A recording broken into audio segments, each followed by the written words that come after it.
Дуру, салам, как вы поживаете? Мне очень хорошо, ну хорошо. So, let's talk about UFC 267, and let's go through the full card, at least all the fights that I watched and stuff that I care about. All right, so here's what we got. Here we go. Before I go play some judo, I took some notes. Okay, we have Jan versus Sandhagen. The very first thing that pops out to me is Sandhagen he's worth way more respect than I gave him. He cleaned up a lot of his recoil. He cleaned up a lot of his getting off balance on shots. He cleaned up a lot of his side to side footwork. Sandhagen is a monster, and if you can sit there and go the distance with Piotr Jan, he could be a champ. Santa, if he can stick around long enough, he could be a champ. I mean, I don't know when Piotr Jan will give up the crown. Obviously, Piotr Jan runs into discipline issues. He's looking to finish a street fight, or he's looking to finish a fight the way he wants to, and not necessarily play by the rules. And that's it. Yeah, Sandhagen's length gave Piotr Jan some problems. But that's what happens when you give up the reach in a striking fight. If Piotr wants to not get touched up so much, he could take it to the ground and do a little ground and pound. That was the one thing that I was like, trip him and go to the ground. Sandhagen really, I mean, he played a good distance game. He kept distance enough to avoid the shot. But I thought if Piotr Jan really wanted to, he could go in there and take him to the ground. And he didn't. So he had to get touched up for 5 rounds. That's it. Islam Makhachev versus Dan Hooker. I called that one exactly right.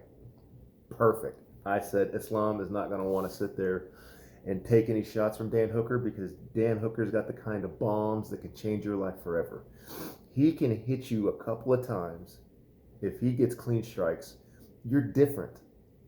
You're walking different. You're whatever he's touching, your face is different forever. So I knew he was going to get in.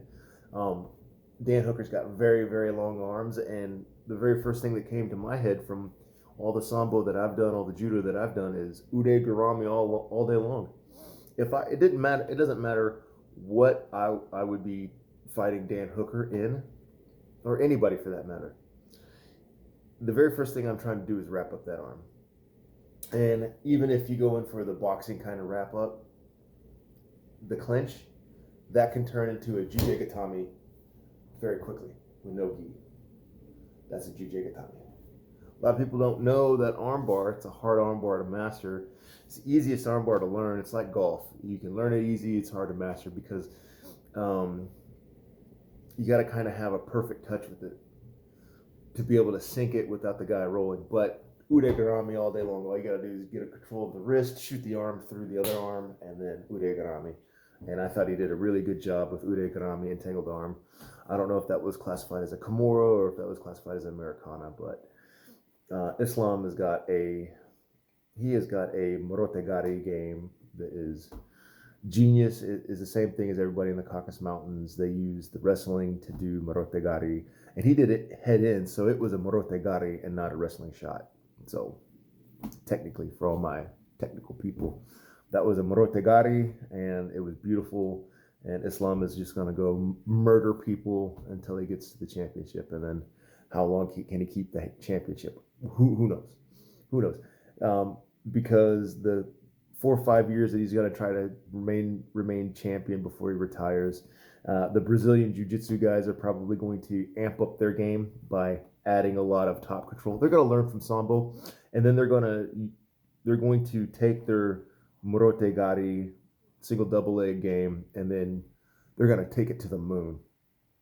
So I don't know how they're going to do it, but the BJJ guys are going to figure out a way of shooting as quick as the Sambo guys. Not all Sambo guys, the Caucasus Mountain Sambo guys, the Dagestanskis. And they're going to add that Kiwi, New Zealand, Muay Thai, dirty boxing, because it's the best right now. They can't go in and add the boxing of an Ankalaev and the boxing of a Piotr Jan that takes 7 years of hard training to get into the door to learn how to move and control a fight like that. I mean, that's just drill, drill, drill. But you can go in and do a year of dirty kickboxing and really add your striking game to the next level. And you could do a year, 6 months of learning how to shoot Soviet style, you know, and and these guys, you know, BJJ came from red belt level judo. You know, the Gracies were very, very high dons in judo, so they remember somewhere how to do um, elite marotegari. You know, they've been getting away with just pretty good single double legs. They've been getting away with pretty good kosotos.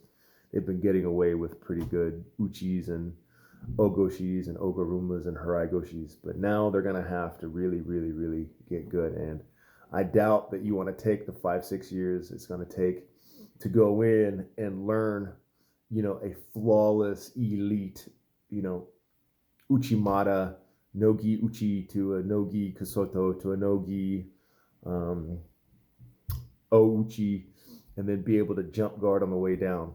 That, you know, it'll take a lot more time than just learning how to shoot, go in and do what you're really good at, and then just practice some top side control, Glover Teixeira style. Okay, now we get to Volkov versus Tibura. Both guys were bigger and fatter than I thought they were going to be. They both moved better than I thought they were going to move. They both were way better athletes than I thought they were going to be. And I don't know, it was a boring fight to me, man. I yawn. Because it wasn't really, like, it was boxing, kickboxing. It wasn't like super sambo or super BJJ or something that I really kind of, you know, it wasn't just engagey. So, you know, if you're going to stand up and strike, I want to see like some pop. Ankalaev versus Uzadmir. What can I say about Ankalaev? He controls tempo, distance. He is the best at just faking you out. The guy shoots like a beam of light when he wants to. As soon as you could just see it when Uzadmir was he lulls the guy to sleep, and boom, Ankalaev hits. A big man cannot throw a jab that quick. That is world elite. That he can throw one strike faster than I don't know who can throw a strike that fast. Just one strike. I mean, I'm not talking about combos and stuff. You know, there are guys that can throw faster combos and, you know, do a thousand strikes in a minute, whatever. He's not that guy, but he can throw one. Ankalaev can throw one faster than I've ever seen anybody else. Tukhugov, Tukhugov needs to work on his game plan. Getting in there and executing the game plan. He kind of got lost here and there. But you can see there's a great sambo there. There's a lot to work with. So he's going to be all right.